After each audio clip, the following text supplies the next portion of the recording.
Isótopos estáveis ambientais servem como traçadores de diversos processos. Eles nos ajudam a entender como reações químicas procedem na natureza. Por exemplo, nós podemos entender melhor como são os processos formadores de rocha, o ciclo hidrológico e também sinais fisiológicos e ambientais em plantas. Para quantificar essas mudanças isotópicas envolvidas nesses processos, nós usamos a notação delta. Mas o que é essa notação e de onde ela vem? Nessa aula, nós vamos entender melhor a notação delta, usando como exemplos os isótopos de oxigênio, hidrogênio e carbono.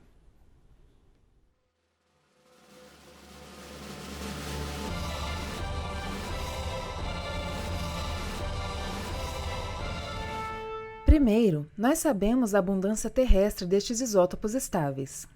Carbono tem dois isótopos estáveis de interesse. O carbono 13, mais pesado, com uma abundância terrestre de 1,1%, e carbono 12, o mais leve, com uma abundância de 98,9%. Da mesma forma, oxigênio tem três isótopos estáveis de interesse. O mais pesado, oxigênio 18, com uma abundância de 0,204%, o intermediário, oxigênio 17, com uma abundância de 0,037%, e o mais leve, oxigênio 16, com uma abundância de 99,796%. Já o hidrogênio tem dois isótopos estáveis.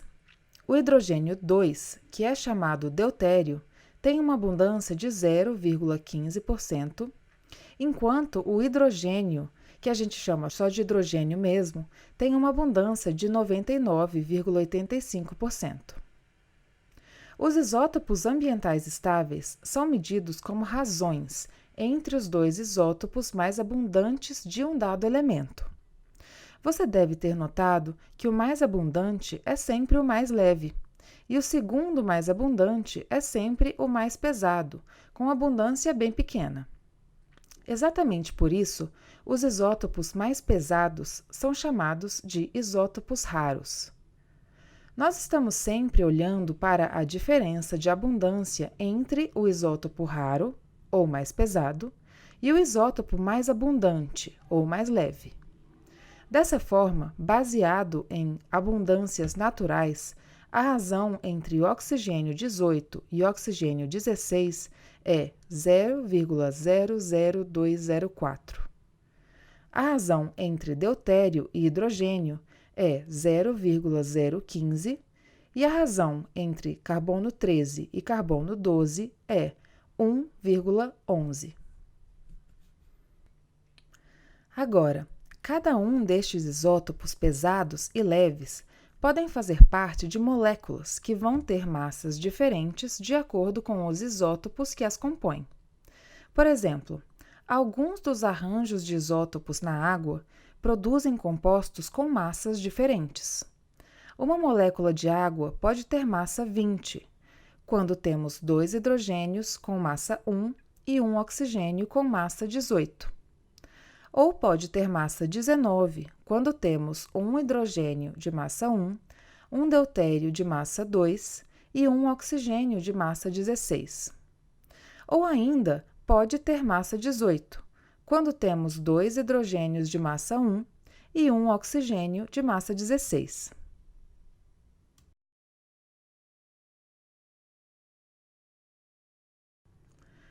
Moléculas com diferenças em massa vão ter diferentes taxas de reação. Isso significa que haverá partição ou fracionamento entre isótopos durante reações envolvendo estas moléculas, o que foi descrito por Urey em 1947. O fracionamento de isótopos irá modificar levemente as razões isotópicas em qualquer composto contendo estes isótopos estáveis. E quando eu digo levemente, eu quero dizer que estas variações são vistas somente na quinta ou sexta casa decimal.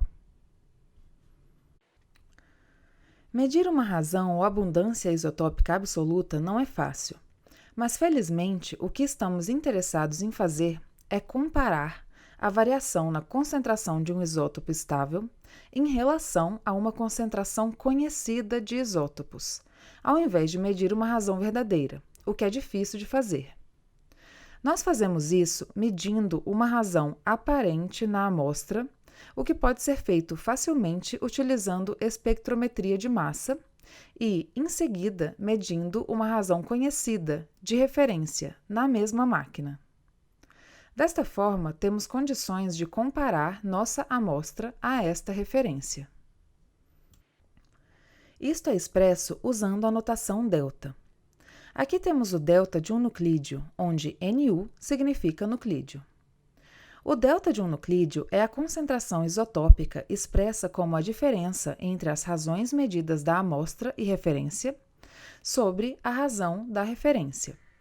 Estas razões, representadas pela letra R aqui, são as mesmas razões que nós mencionamos anteriormente, quando nós demos os exemplos das razões entre oxigênio 18 e oxigênio 16, deutério e hidrogênio, e carbono 13 e carbono 12.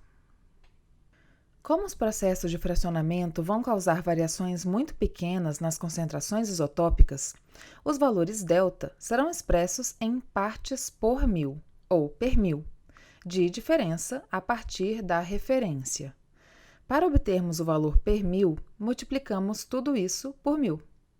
Rearranjando os termos desta equação, chegamos à equação que é mais conhecida nos livros-texto para a determinação de um delta de um nuclídeo. Note que o nuclídeo aqui vai ser sempre o isótopo pesado, como oxigênio 18, deutério e carbono 13. A referência sempre terá que ser indicada, mas o tipo de referência vai depender do tipo de amostra com a qual estamos trabalhando. Vamos dizer que estamos falando de delta de oxigênio 18, ou delta O18, em uma amostra de água. A referência padrão para a água, de acordo com as regulações da United Nations International Atomic Energy Agency, cujo acrônimo é IAEA, é o VSMOL, que significa Vienna Standard Mean Ocean Water. Como o nome indica em inglês, este é o padrão de oxigênio 18 médio na água do mar.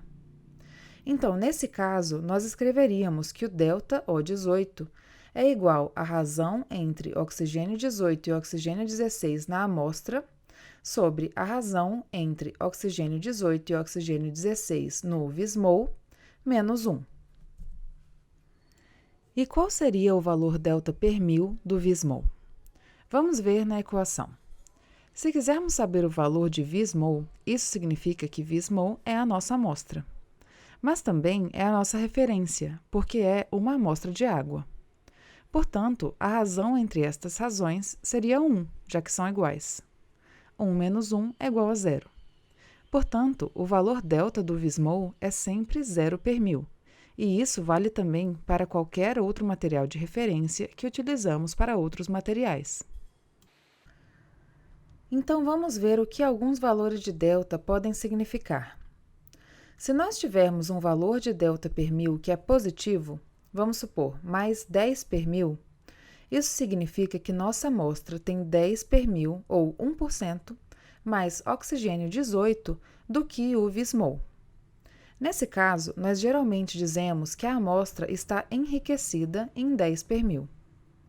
Se nós temos um valor de delta per mil que é negativo, vamos dizer menos 5 per mil. Isso significa que a nossa amostra tem 5 per mil, ou 0,5%, menos oxigênio 18 do que VSMOL. Dizemos que esta amostra está depletada em 5 per mil em relação a VSMOL.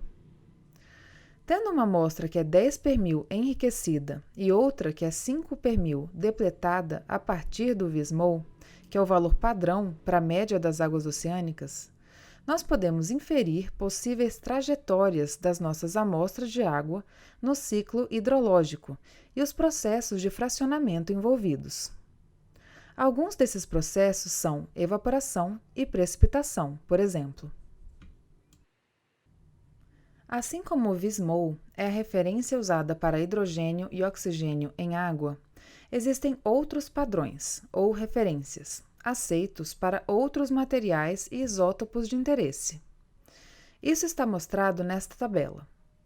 Por exemplo, VPDB é o padrão usado para carbono e oxigênio em carbonatos. Este acrônimo significa Vienna P.D. Belemnite, e o padrão representa o valor padrão medido em fósseis de moluscos, chamados belemnitas, que foram encontrados em uma formação chamada P.D. nos Estados Unidos. Mas nós vamos discutir em mais detalhes a natureza destes padrões e as relações entre eles no próximo vídeo.